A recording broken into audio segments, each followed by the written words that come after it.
ভাই যারা মূলত তেল কম ভাজা কম করা চান তাদের জন্য নিয়ে আসছে A199 মডেল।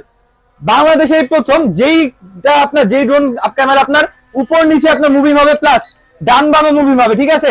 এর আগে এত কম বাজেটে এরকম ফাংশন কোনোটাতে দেয় নাই, আমরা এটা বাজেট থেকে প্রথম দিচ্ছি A199। একদম পানির মতো স্থির দ্বারা থাকবে, ড্রোন এক জায়গায় দাঁড়া থাকবে, রিমোট আপনার হাতে রেখে দিবেন, ঠিক আছে। ফুললি এইচডি কোয়ালিটির ক্যামেরা পাবেন, ডাবল ক্যামেরা ডাবল ব্যাটারি পাবেন, এই যে ক্যারিং ব্যাগ আছে, সম্পূর্ণ ওয়াটারপ্রুফ এবং ওয়াশেবল, ঠিক আছে। আর উপরে দেখেন ড্রোনের উপরে কিন্তু যে লাইটিংটা, এই লাইটিংটা কিন্তু আপনার চেঞ্জ হবে, ঠিক আছে, সম্পূর্ণভাবে কিন্তু চেঞ্জ হবে। এবং এটা কিন্তু এই যে দেখেন এই যে নিচে নামা দিব, আবার ড্রোন কিন্তু ড্রোনের জায়গায় ফিরে আসবে, ঠিক আছে। এইটাই হলো এটার স্পেশালিটি, ঠিক আছে। তো এই ড্রোন মূলত নিতে গেলে দেখা যায় যে বাজেট করতে আপনার 16-17 হাজার টাকা। তো এত করা লাগবে না। 2xx ক্যামেরা ড্রোন আজকে টয় বাজার থেকে দিচ্ছি মাত্র আপনাদের জন্য 8,500 8,500 8,500। অর্ডার করতে স্ক্রিনের নাম্বারে যোগাযোগ করবেন। ঢাকা মধ্যে হোম ডেলিভারি, ঢাকা বাইরে 64 জেলা কুরিয়ার। আর শোরুমে আসতে হলে ঢাকা হাতের পুলিশ মার্কেটের নিচতলা 162 নাম্বার দোকান, দোকান নাম হলো টয় বাজার। একদম অস্থির জিনিস স্থির থাকবে।